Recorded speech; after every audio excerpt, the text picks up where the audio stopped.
took just over 3 hours to reach the village of Sirambadiya in the northwest of Sri Lanka, to one of the last kaffir strongholds. A few kaffir women come to greet me.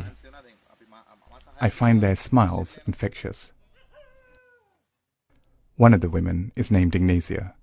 At 82, she's one of the eldest in the shrinking community. I asked Ignacia to tell me about her roots, but her memories, like those of many elder kaffirs now, are fragmentary.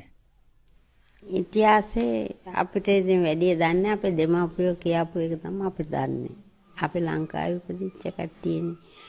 අපේ පප්පා නම් පිටරට අප්‍රිකා කියලා කිව්වා. ඒ ඉඳලා තමයි හමුදාවේ ගෙනාවේ ඒගොල්ලෝ. ඉංග්‍රීසි කාර්යය.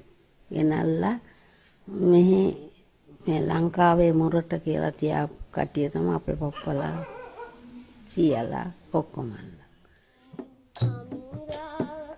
Historians say that the Kaffirs started arriving in Sri Lanka from the eastern shores of Africa in the 1500s with the Portuguese, and then later in more waves with the different colonizers of Sri Lanka. Ignacia's family believed that they are descended from Portuguese slaves brought over by the British in 1817.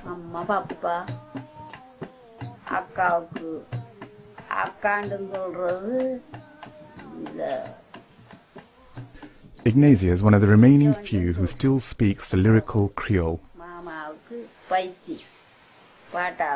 But she's afraid that her language may vanish soon.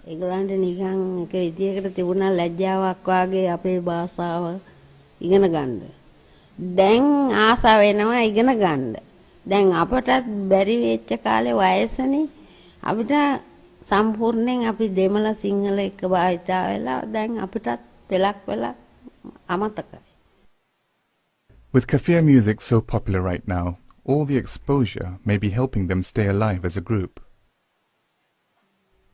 Shireen, a mother of 2 in her 30s, was with the group of kaffir women I met.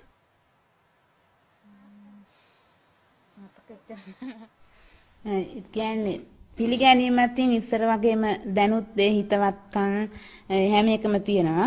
ඉස්කෝලේ යන කාලේ තිබුණු ඒ බැඳීම ඒ යාළු මිත්‍රත්වය එහෙමත් තියෙනවා. නමුත් ඉස්සරට වැඩිය දැන් පිළිගැනීමක් තියෙනවා. මොකද දැන් අපි ගැන ලංකාව විතරක් නෙමෙයි මුළු ලෝකයේ අන්තර්ජාලය වුණත් ගිහින් තියෙනවා කියලා කියනවා. පොත්පත්වල ලියවිලා තියෙනවා.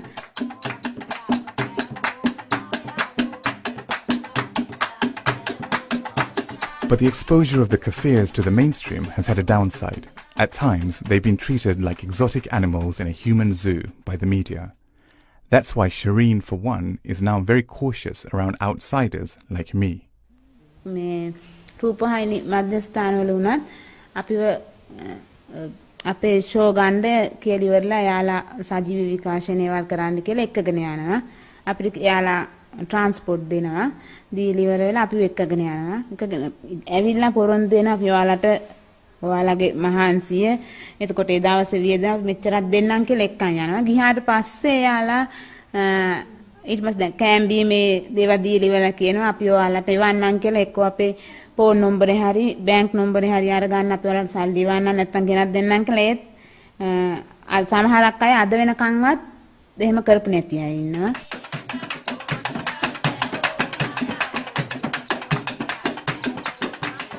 Yet Shireen remains optimistic about the exposure that kaffir music is getting. It's one of the few aspects of their culture still going strong. සන්තෝෂයි ගොඩාක් සන්තෝෂයි දැන් අපි එකත්ටි එකතු වුණාම දැන් නටනවාට වතුර කියලා කියනවාට වතුර බොන්න කියනවා එන්න කියනවා යන්න කියනවා ඒ වගේ එයාලා ඇවිල්ලා අපිත් එක්ක එයාලා දන්න විදිහට අපුඩි ගහලා සින්දු කියලා අර ඉස්සර වගේ කතා කරන්නේ නැහනේ ඒ හින්දා ඉක්මනට ඉගෙන ගන්න බෑ. There's a romance about a people on the cusp of disappearing. You see it in Hollywood films featuring Native Americans. Here in Sri Lanka, you see kaffirs portrayed at times as a simple, smiling people, as though their centuries-old culture can be reduced to a collection of songs.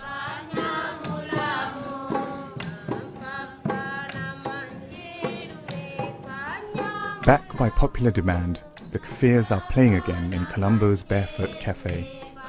And this time, I'm early and have a front row seat. As the troops start making their way to the stage, an air of anticipation fills the place.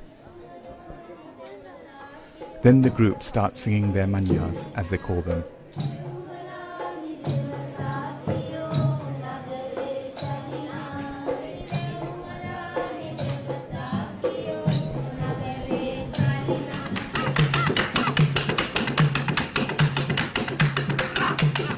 I have to be honest, as I watch, I'm unsure whether the enjoyment of their music, my own enjoyment included, confines the kaffirs to a limited ephemeral space in our society or not, and whether their popularity represents more than a passing curiosity. Pop culture does have a way of eating its own. But it's clear to anyone here tonight that the music moves people to their feet. I'm taken away by it all and find it comforting, and at this moment easy, to believe that the future of kaffir culture will find a permanent living space in Sri Lanka.